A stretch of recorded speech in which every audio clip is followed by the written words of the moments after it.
Video కనుక నచ్చితే ఖచ్చితంగా లైక్ చేయండి. ఎపిసోడ్‌లోకి వెళ్తే వివేక్ అంటాడు అక్కడున్న మిత్ర, అలాగే లక్ష్మి, జయదేవ్‌తోని ఇక అక్కడే పక్కనే మనిష కూడా ఉంటుంది. ఇక వివేక్ అలా అంటాడు, "అన్నయ్య, వదిన అక్కడ అమ్మ అలా అన్న మాటలు అస్సలు పట్టించుకోవద్దు. మనసుకి అస్సలు తీసుకోవద్దు. వాళ్ళతో నేను మాట్లాడతాను. నాకు ఈ ఆస్తులు, పంపకాలు ఏమీ వద్దు. వాళ్ళతో నేను కన్విన్స్ చేస్తాను. అప్పటిదాకా మీరేం టెన్షన్ తీసుకోవద్దు. ఇక ఆస్తు పంచాలన్న మాత్రం ఆలోచన మీలో రావద్దు" అని చెప్పి వివేక్ అక్కడి నుంచి వెళ్తాడు.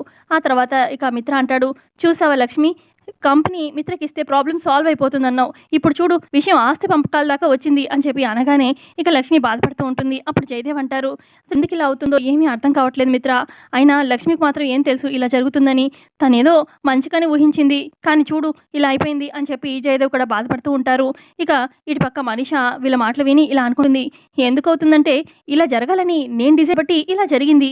ఇక ఈ కుటుంబం 2 ముక్కలయ్యా నేను ఆపనివ్వను. గొడవలు ఇలా కంటిన్యూ అవుతూనే ఉంటాయి. 2 ముక్కలు అవ్వాల్సిందే అని చెప్పి అనుకుంటుంది మనీష. మరోపక్క ఆ తర్వాత కాసేపు అయ్యాక జయదేవ్ హాల్లో కూర్చొని బాధపడుతూ ఆలోచిస్తూ ఉంటారు. అప్పుడే స్కూల్ నుంచి జున్ను, లక్కీ వస్తారు.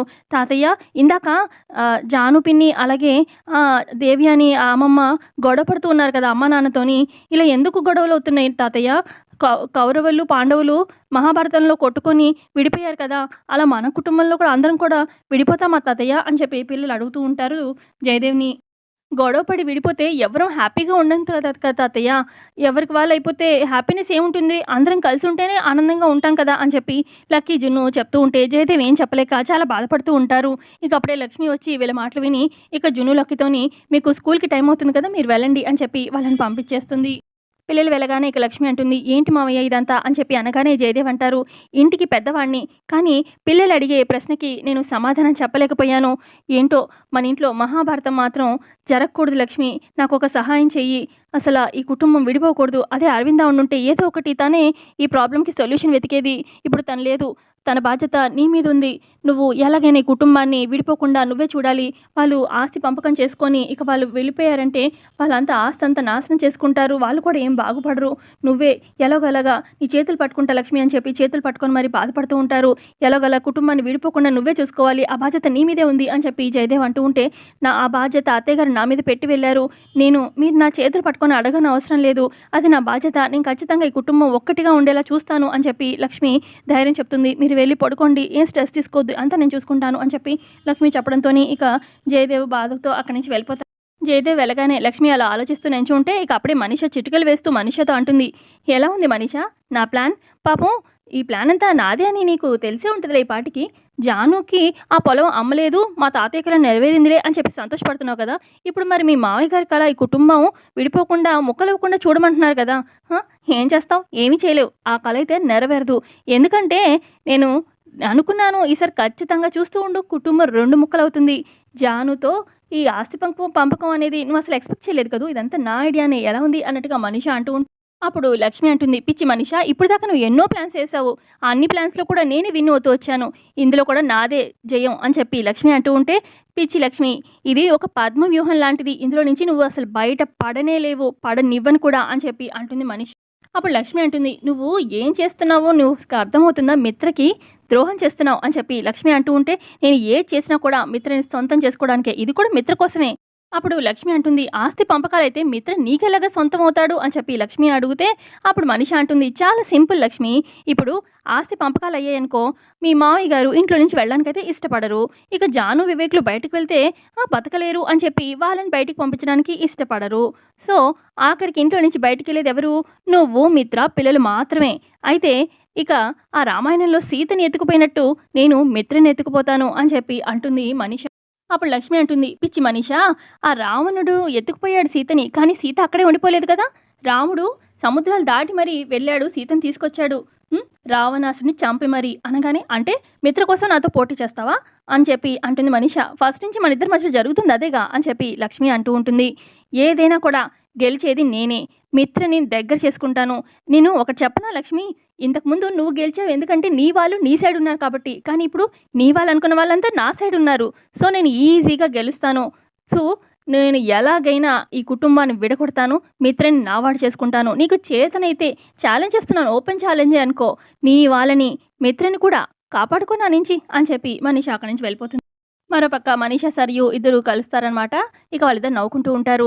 మొత్తానికి ఆ అక్క చెల్లెల ఇద్దరి మధ్యలో చిచ్చు పెట్టావు. ఇక ఆస్తులు కూడా పంపకాల దాకా వచ్చాయన్నమాట అని చెప్పి సరియు అంటూ ఉంటే, ఇంట్లో విషయాలు నీకెలా తెలుసు అనగానే, నువ్వు నా ఫ్రెండ్వి, ఆ ఇంట్లో ఏం జరుగుతుందనేది నేను ఎప్పటికప్పుడు అప్డేట్స్ తెలుసుకుంటూనే ఉంటాను, నీకు ప్లాన్స్ ఇస్తూనే ఉంటాను అని చెప్పి అంటూ ఉంటుంది సరియు. నువ్వు నా రియల్ ఫ్రెండ్వి, అందుకే నాకు మంచి మంచి ప్లాన్స్ ఇస్తున్నావు. అయినా ఈ హీట్ సరిపోదు, ఇంకా ఇంకా హీట్ పెరగాలి, వాళ్ళంతా కొట్టుకు చావాలి అని చెప్పి మనిష అంటూ ఉంటే, దానికి కూడా ఒక మంచి ప్లాన్ సిద్ధం చేశాను, దానికోసం ఒక వస్తున్నాడు అని చెప్పి అనగానే ఒక మీడియా అతను వస్తాడనమాట. ఇక అప్పుడు సరియు అంటుంది, మీడియా సోదరా, రేపు లక్ష్మి మిత్ర వాళ్ళ ఇంట్లో ఆస్తి పంపకాలు జరగబోతున్నాయి, వాళ్ళ ఇంట్లో మొత్తం అంటే వాళ్ళ ఇంటి మ్యాటర్ మొత్తం మీడియాలో లైవ్ టెలికాస్ట్ కావాలి అని చెప్పి అనగానే, ఓకే మేడం, రేపు మా దగ్గర ఉన్న మైక్స్ అన్నీ కూడా వాళ్ళ ఇంటికి వెళ్ళి వాళ్ళ ఇంటి పరువు అంతా పోగొడతాయి మేడం అని చెప్పి మీడియా అతను చెప్తూ ఉంటాడు. వావ్, మా ఇంటి పరువు బయటికి వచ్చిందంటే ఇక సూపర్గా ఉంటుంది అని చెప్పి అంటూ ఉంటుంది మనిష. అంతా నీకోసమే అని చెప్పి అంటుందన్నమాట సరియు. అప్పుడు ఇక మనిష అంటుంది మీడియా పర్సన్తోని, పని అవ్వగానే మీ అకౌంట్లో డబ్బులు క్రెడిట్ అవుతాయి అనగానే ఇక అతను వెళ్ళిపోతాడు. చాలా థ్యాంక్స్ సరియు, చాలా హెల్ప్ చేస్తున్నావు అనగానే, నువ్వు నా ఫ్రెండ్వి, నీ కాకపోతే ఇంకెవరికి హెల్ప్ చేస్తాను అని చెప్పి అంటుంది. నువ్వు నా ఫ్రెండ్వి, ఇక నువ్వు హ్యాపీగా ఉండడం నాకు కావాలి అని చెప్పి సరియు అంటుంది. ఇక పక్కనే ఉన్న పిఏ, ఆడవాళ్ళ వల్ల రాజ్యాలు కూలిపోతాయి అంటే ఏంటో అనుకున్నాను, ఇదిగో వీళ్ళని చూస్తున్నాను, ఒక మంచి కుటుంబం పరువు రేపు పోబోతుంది పాపం అని చెప్పి పిఏ అనుకుంటూ ఉంటాడు మనసు.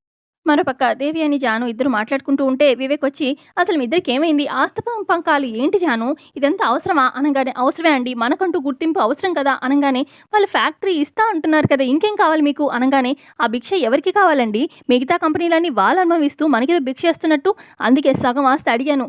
సో మనకంటూ గుర్తింపు ఉండాలి, ఆస్తి కావాల్సిందే అనగానే, ఆస్తి ఏం చేసుకుంటాము అనగానే, ఏదో ఒకటి చేసుకుంటాము, మనకంటూ గుర్తింపు తెచ్చుకుంటాము.